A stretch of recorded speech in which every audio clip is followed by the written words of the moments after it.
Amreli Shantaba medical કોલેજના ઇન્ટર્ની ડોક્ટરો હડતાલ ઉપર ઉતર્યા. હોસ્પિટલ કેમ્પસમાં ધરણા શરૂ કર્યા. ઇન્ટર્ની ડોક્ટરોએ પોતાની માંગણી માટે સૂત્રોચ્ચાર કર્યા. અન્ય મેડિકલ કોલેજોમાં 18,200 જ્યારે તેમને માત્ર 10,000 ચૂકવાઈ રહ્યા છે.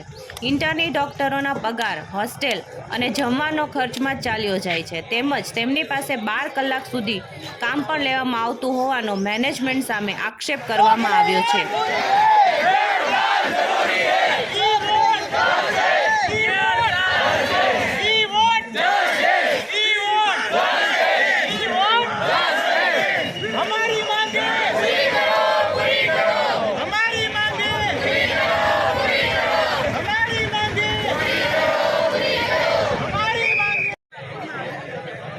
મેડમ, તમારું નામ શું? તમે ધરણા માટે બેઠા છો, આ કાળઝાળ તડકામાં બેઠા છો, શું કારણ? મારું નામ ખુશાલીબા ગોહિલ છે અને અમે લોકો શાંતાબા મેડિકલ કોલેજથી ઇન્ટર્ન ડૉક્ટર્સ છીએ. અમે લોકોની 120 જણા છીએ અત્યારે સાથે જ. અને અમે લોકો સ્ટાઇપેન્ડ અમારું 10,000 જ આપવામાં આવે છે, જ્યારે સરકારશ્રીની જોગવાઈ મુજબ 18,200 હોવા જોઈએ.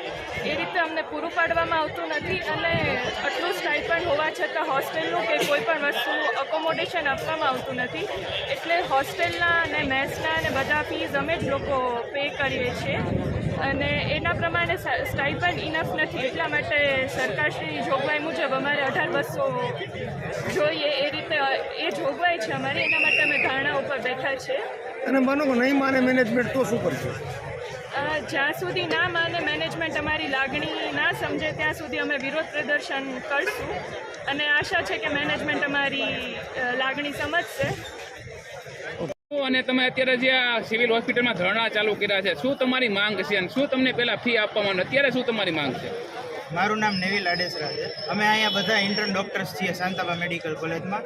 અમારી સંખ્યા 121 છે અને અમારી માંગ છે કે અમારું જે સ્ટાઇપેન્ડ જે 10,000 છે એ વધારીને 18,200 કરી દેવામાં આવે, જે ગુજરાતની બીજી બધી કોલેજોમાં આપવામાં આવે છે. ધરણા તમારે ક્યાં સુધી ચાલુ રાખવામાં આવશે? અમને ન્યાય મળે નહીં ત્યાં સુધી. મેનેજમેન્ટને આ બાબતે મેનેજમેન્ટમાં અમે મૌખિક તથા લેખિત રૂપે ઘણી બધી વાર રજૂઆત કરેલ છે. શું કહે છે એ લોકો? એ લોકોનો કાંઈ રિસ્પોન્સ નથી. અને આગામી દિવસોમાં શું કાર્યક્રમ? આગામી દિવસોમાં બસ અમે શાંતિપૂર્વક વિરોધ પ્રદર્શન કરવા માંગીએ.